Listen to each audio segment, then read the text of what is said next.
Eh bien, salut à tous, c'est l'Envol, on se retrouve aujourd'hui pour parler de l'arrivée de YouTube Premium et de YouTube Music Premium. Alors, c'est deux nouvelles offres payantes de YouTube qui débarquent. Alors, elles débarquent en France, donc ça fait assez de bruit. J'ai vu à droite, à gauche, généralement ça comprend assez bien, mais j'ai vu des choses à droite, à gauche, des gens qui n'ont pas trop compris ce que c'était. Donc, on va voir tout de suite ce que c'est. Donc, techniquement, c'est quoi? YouTube Premium est en fait, on va plutôt se concentrer sur lui, c'est le remplaçant de YouTube Red qui a été lancé il y a à peu près 3 ans maintenant aux États-Unis. C'est une offre qui permet de bénéficier de YouTube sans aucune publicité, et ce de façon prévue, c'est-à-dire que vous êtes abonné, vous n'avez pas besoin de AdBlock ou du uBlock Origin pour cacher les pubs par exemple. Sur mobile, sur l'application YouTube, vous n'avez plus de pubs, etc., etc. Et ça vous donne aussi accès à un contenu, donc le contenu YouTube Red, qui est maintenant renommé YouTube Originals, qui en fait c'est du contenu exclusif, c'est-à-dire c'est YouTube qui fait des contrats avec certains YouTubeurs ou vidéastes pour créer des genres d'émissions, séries, un peu à la Netflix quoi. C'est en gros c'est le contenu exclusif. Netflix par exemple crée son contenu exclusif, YouTube Originals c'est le contenu exclusif de YouTube. Voilà, c'est un peu ça. C'est-à-dire que c'est YouTube qui a appuyé la création du truc. Voilà, c'est pas comme le reste. C'est-à-dire que là, par exemple, moi cette vidéo, je pourrais très bien la publier sur Dailymotion si j'ai envie. Ceux qui font YouTube Originals, une vidéo YouTube originale, elle est liée à YouTube, c'est-à-dire qu'elle est sur YouTube uniquement à YouTube.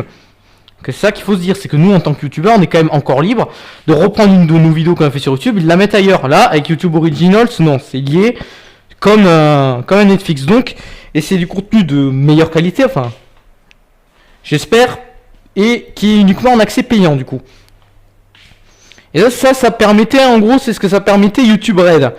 YouTube Premium, lui, du coup, reprend ça, mais va un peu plus loin. Par exemple, on peut écouter la musique en arrière-plan, ce qui est très utile sur l'application, notamment smartphone. C'était pas encore le cas.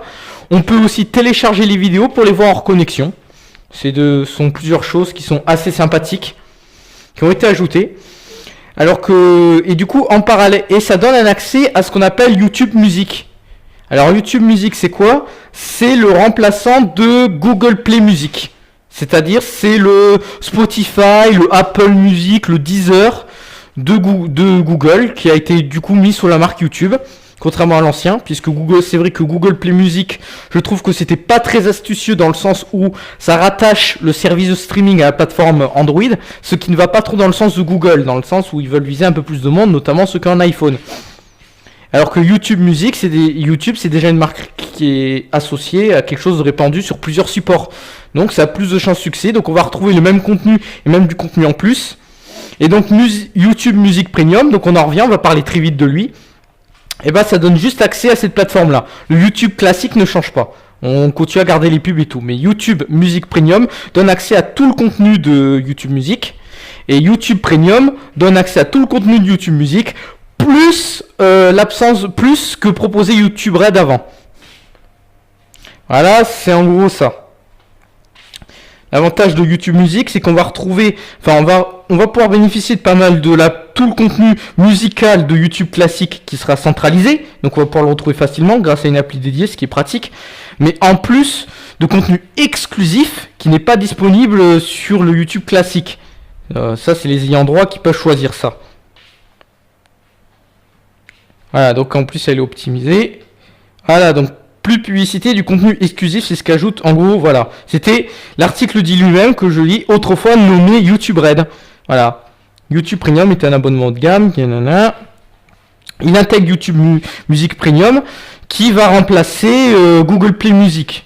D'ailleurs, c'est la question que je n'ai pas de réponse, c'est comment ça va se passer pour les abonnés Google Play Music, la transition, parce qu'on sait que la transition, elle était en cours, c'est-à-dire que ceux qui avaient YouTube Red avaient accès déjà à l'époque à Google Play Music, donc comment ça va se passer? Est-ce que le service Google Play Music va fermer à terme? Probablement, puisque Google travaillerait à implanter certaines fonctionnalités dans YouTube Music qui est pas encore, qui étaient dans Google Play Music, qui permettaient d'importer ses propres morceaux. Si jamais ils n'étaient pas disponibles sur la plateforme pour qu'on puisse les lire partout.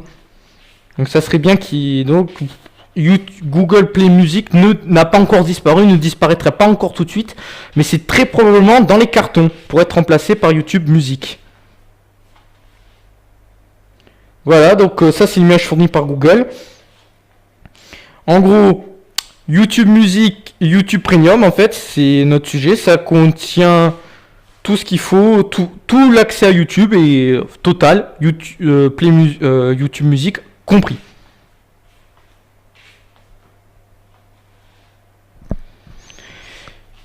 Donc la question ensuite c'est est-ce que cet abonnement est vraiment utile? Ça c'est une question qu'on peut se dire.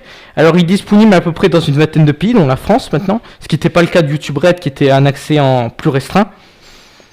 Donc la question du coup, comme je disais, c'est est-ce que c'est vraiment utile? J'ai envie de dire oui et non. Pourquoi? Parce que je ne pense pas que YouTube ait encore suffisamment de contenu YouTube Originals pour justifier un abonnement. Donc là, ça rentre dans le cadre des noms. Et pourtant, c'est clairement le seul truc que ça ajoute en plus. Là, je vois tout le monde gueuler. Comment ça, le seul truc que ça ajoute en plus? Bah, parce que pour le côté musical, la plupart des musiques sont déjà disponibles sur le YouTube classique, notamment les musiques un peu, on va dire, ésotériques qu'on ne va pas trouver sur les plateformes traditionnelles, puisque ces gens-là n'ont pas les moyens de se payer des contrats, tout ça, donc du coup ils font une vidéo YouTube et ils le mettent en ligne sur YouTube. Je parle là des petits artistes indépendants. Et pour ceux qui sont plus gros, ils ont déjà des contrats avec les Apple Music, les Spotify, etc. Donc ce n'est pas le côté, même pour le côté musical, c'est pas forcément hyper intéressant. Et on en vient au plus gros truc, c'est que les fonctionnalités telles que vidéo sans publicité, lecture en arrière-plan, téléchargement sont déjà proposées dans une application Android. C'est une killer feature, on peut dire. NewPipe, tout simplement. C'est une application Android qui propose déjà de faire tout ça. Tiens, je vais chercher... alors, je vais chercher, je vais mettre Zaz SOS, je vais pas lire le truc, mais je vais vous montrer ce qu'on a. Donc là, c'est du contenu classique qui a été adopté, soumis aux droits d'auteur, etc. On voit Zaz Vevo, voilà, donc on voit le nombre de likes, et on voit que je peux mettre en fenêtre, en arrière-plan, ajouter une liste de lecture, et télécharger dans différentes qualités. Vous voyez, je ne vous mens pas. Donc cette appli, et vous pouvez aussi voir par vous-même, il y a pas mal de vidéos sur l'application NewPipe sur YouTube justement. C'est une application Android open source qui permet de faire tout ça. D'ailleurs, elle vient d'ajouter une fonctionnalité récente qui permet, parce que vous pourrez dire ouais, mais du coup moi comment je fais pour suivre mes abonnements YouTube? Moi j'aime bien parce que c'est vrai que c'est l'avantage de YouTube, de payer, parce qu'au moins j'ai tout dans l'application officielle et du coup je peux quand même suivre mes abonnements. On peut importer nos abonnements YouTube dans NewPipe. Bon, je vais montrer ça rapidement. Donc je vais devoir je flouterai certaines choses au montage. Du coup, pour ne pas montrer, importer YouTube. Et voilà, vous trouvez la procédure pour récupérer le fichier. Un fichier qui sera la liste de vos abonnements YouTube. Et oui, parce que ces petits coquinous profitent notamment de règlement général sur la protection des données. Merci l'Union Européenne, qui ont fait une belle chose. Ils sont en train de faire une grosse connerie en ce moment, mais là, avec ça, ils avaient fait une belle chose. Là, ça permet d'importer notre liste d'abonnements. Je ne sais pas si c'était le cas avant le règlement général sur la protection des données, mais je sais que ça l'impose, puisque ça impose en fait qu'on puisse transvaser nos données d'un service à un autre. Et là, c'est le cas, c'est-à-dire on peut récupérer notre liste d'abonnements et on l'importe dans NewPipe. Donc, on n'est pas connecté à notre compte YouTube, mais on peut quand même récupérer ces abonnements. Donc, on n'est pas obligé de se réabonner un par un. C'est pratique. Et on peut, il y a un onglet, on peut juste voir la dernière vidéo publiée pour chaque chaîne. Mais si on sait que c'est une chaîne qui publie plusieurs vidéos par jour, on clique dessus et on retrouve. Franchement, cette appli est excellente. Donc c'est pour moi l'existence de NewPipe, si vous utilisez uniquement YouTube sur Android, l'existence de NewPipe lui-même justifie de ne pas prendre un abonnement. Tellement cette appli propose de contenu, tant que YouTube Originals n'aura pas de contenu intéressant bien évidemment. Et vous allez comprendre pourquoi je vais dire le oui. Alors le oui parce que du coup ça permet de bénéficier de la sans publicité sur tous les supports. PC, smartphone, tablette, quel qu'en soit l'OS, le système d'exploitation, donc que ce soit du Apple, de l'Android, du Windows, du Linux, Même le truc que vous avez pondu vous-même, ça passe. Ça, c'est une bonne chose. Ensuite, ça va donner quand même accès à du contenu exclusif. J'ai dit, ouais, mais tu viens de dire qu'il y a un passé. Ouais, mais ça peut grossir et le peu qu'il y a peut déjà vous intéresser. Non, donc ça peut être aussi une justification de le prendre. Puis enfin, c'est surtout que lui ne nie pas au revenu des youtubeurs. Je m'explique. Toutes les solutions pour bloquer les publicités à l'heure actuelle, c'est-à-dire passer par un navigateur via uBlock, AdBlock, utiliser NewPipe, etc., bloquent les pubs. Et ces pubs-là, ces vues-là ne sont pas comptabilisées comme des vues dites monétisées. Résultat, notre petit youtubeur ne sera pas, ne sera pas rémunéré pour son travail. Il ne touchera pas l'argent de la pub. Donc ça fait moins de sous-sous qui rentrent dans les caisses. Alors qu'avec l'abonnement YouTube Premium, anciennement YouTube Red, vous ne voyez pas les publicités, et lui il va quand même toucher l'argent, comme si vous aviez vu les pubs, puisqu'il est payé équivalent pub en fait. Quand quelqu'un lit une vidéo par YouTube Red, il est payé équivalent pub. C'est-à-dire que YouTube, c'est combien il doit vous payer par vue en fonction des vidéos, à peu près, une estimation. C'est pour ça que vous ne pouvez peut-être pas récolter le revenu YouTube Red, enfin, aujourd'hui Premium, tout de suite, parce qu'il recalcule, il vérifie bien, pour que ce soit bien ajusté. Donc du coup, ça vous permet de toucher un peu d'argent, et je trouve que c'est quelque chose qui est plutôt bien, surtout que c'est plutôt rémunérateur. YouTube Premium, enfin moi quand j'étais monétisé, quand je voyais, j'avais très peu de vues YouTube Red, mais elles étaient assez bien rémunératrices. C'est pas grand chose, mais comparé aux autres vues, c'était assez bien rémunérateur, donc j'étais plutôt content de moi, surtout que je mets quasiment qu'une pub en fait. Je mettais juste une pub en début de vidéo de 5 secondes et c'était tout. C'est les seules que je mets, enfin les vidéos, vous savez, celles qui sont passables quoi. Oui, c'est celle-là que je mettais. Je mettais pas les vidéos non passables, donc c'était tout. Et ça marchait bien. Donc voilà, vous ai expliqué la différence. Déjà, ça c'est pour en tant que personne qui voit le contenu. Maintenant, on va se mettre à la place du youtubeur, parce que c'est là où j'ai vu des choses qui n'ont pas été comprises. Alors, qu'est-ce que ça change pour nous, youtubeurs? Que dalle. Ça nous change que dalle. Mais vraiment, que chi. Pignouf, walou. On pourra continuer à publier nos vidéos comme vous faisait avant, on se posera pas de questions, c'est tout. Ça changera rien.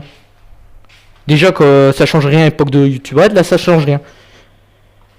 Ça c'est dans le pire des cas que ça change rien. Dans le meilleur des cas, ça change que on pourra gagner plus d'argent parce que ça peut faire reculer l'utilisation d'adblock, parce que certains qui utilisent des lecteurs et tout qui bloquent les publicités pourraient se dire bon, je consomme beaucoup YouTube, finalement je vais prendre un petit abonnement, comme ça je pourrais rémunérer mes youtubeurs. Quand même, sans voir les pubs. C'est ce qui peut se passer. Je ne nie pas que ça va être une très faible minorité, mais ça peut arriver. Donc ce n'est pas quelque chose à oublier.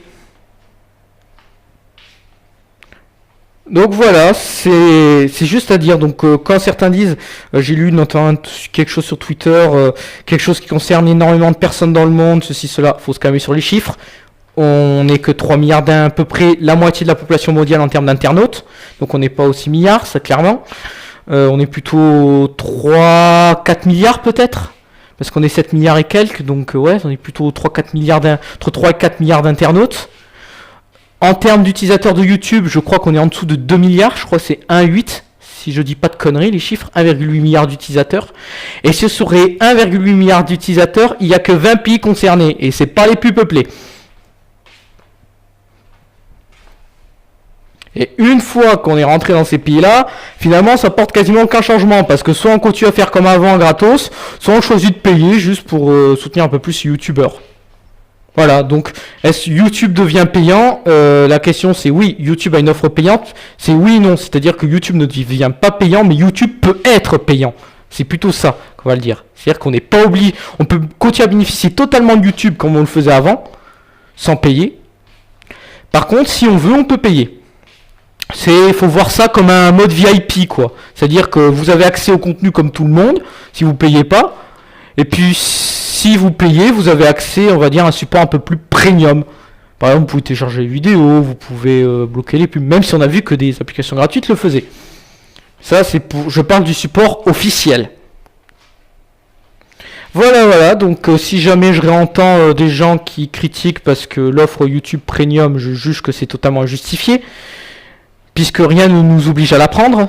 Donc après, s'ils ont un rapport qualité-prix de merde, c'est pas notre problème. Ils ont aucun abonné dessus, donc ce sera plutôt leur problème à eux. Moi, YouTube, ce sera pas le problème des youtubeurs, hein, parce que qu'elle soit là ou qu'elle soit pas là, ça change, comme je dis, ça change quasiment que Pouic. Et voilà, donc rassurez-vous, non, YouTube ne devient pas payant. Faire des vidéos ne sera pas payant. Rassurez-vous, bordel de merde, parce que j'ai lu ça pour les très gros youtubeurs. Non, les vidéos ne seront pas payantes. Voilà, rassurez-vous, c'est bon, vous pouvez vous calmer, c'est une mauvaise interprétation de l'offre, hein. L'offre, ça concerne celui qui regarde, pas celui qui fait. C'est ça, rassurez-vous. Et encore, celui qui regarde, il peut continuer à regarder totalement gratos, hein. Il suffit de voir que YouTube Red n'est pas du tout un succès déjà. Donc d'où ces nouvelles offres qui essayent d'élargir le public pour espérer faire un peu plus de succès. Voilà, j'espère que cette petite vidéo qui n'aura aucun montage vous aura plu et qu'on se retrouvera pour une prochaine vidéo. Allez, ciao, ciao. Enfin, presque pas de montage plutôt. Parce que j'ai quand même 2-3 trucs à monter.